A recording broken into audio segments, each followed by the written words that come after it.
Si vous avez manqué l'épisode précédent des Feux de la haine, tout a commencé l'année dernière lorsque Geneviève de Fontenay, feuilletant tout à fait innocemment les pages osées du magazine Entrevue, seule dans son lit, un soir où elle manquait d'affection, qu'elle apprit que sa Miss Valérie Bègue avait posé nue. Quelle ne fut pas sa surprise d'apprendre qu'en fait Valérie était une grosse cochonne qui adorait lécher du yaourt sur des cailloux tout durs. Et je ne vous parle pas de la photo qu'elle a prise attachée sur une croix dans une piscine. Comment elle était trop deg, Geneviève. Elle a même dit que c'était des photos blasphématoires. Blasphématoire. Mais ce qu'elle ne savait pas, c'est que ces photos n'avaient rien à voir avec la religion. Il s'agissait simplement d'une pub pour promouvoir la pratique du bondage en milieu humide. Ceci dit, elle n'a rien dit, Geneviève, quand Jésus a posé nu sur sa croix avec juste un linceul sur la quéquette. Oui, c'est vrai, ça dit. Et pourtant, elle était là à l'époque. Et puis, cette année, tout a dérapé. Le lendemain de l'élection de Chloé Morteau, la France entière s'est soulevée d'une seule voix pour exprimer son mécontentement. On exprime notre mécontentement. C'est normal, apparemment il y a eu tricherie dans les votes. Alors, il y a plusieurs anciennes Miss qui se faisaient chier dans leur vie entre la fête du boudin et le festival du bigorneau, qui ont décidé de faire une association de Miss en colère.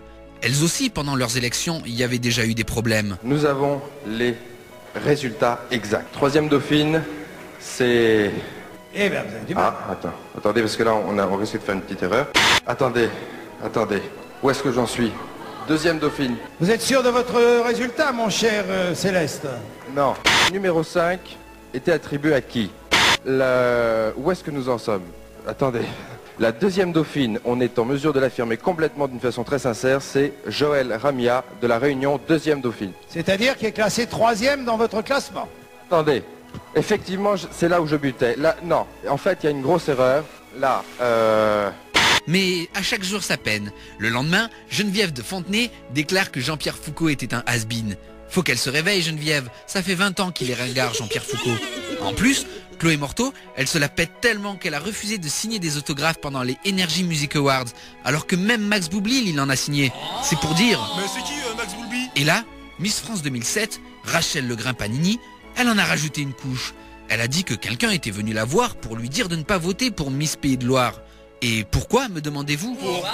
Bah parce qu'elle aussi, elle a fait des photos où on voit son minou. Sur ces entrefaits, Geneviève n'en peut plus. Elle a le démon de la photo qui la démange. Elle aussi, elle aimerait faire des photos de nus dans les magazines, mais personne ne veut. On vous a assez vu, vous êtes une vieille peau, vous êtes une manche dégagée, voilà ce qu'on m'écrit. Ils ont trop peur que les gens recommencent à porter de la fourrure en voyant ça. Du coup, elle a même menacé de démissionner. Ouais, carrément. Cela dit, vous verrez dans le prochain épisode des Feux de la haine comment Miss France 2010 fera éclater le scandale des pots de vin, ces grands crus bordelais que Geneviève fait boire aux Miss pour abuser d'elle en toute impunité. On verra. Tout ça, et bien plus encore, c'est dans l'épisode 274 bis de la saison 81 des Feux de la haine, bientôt sur Énergie.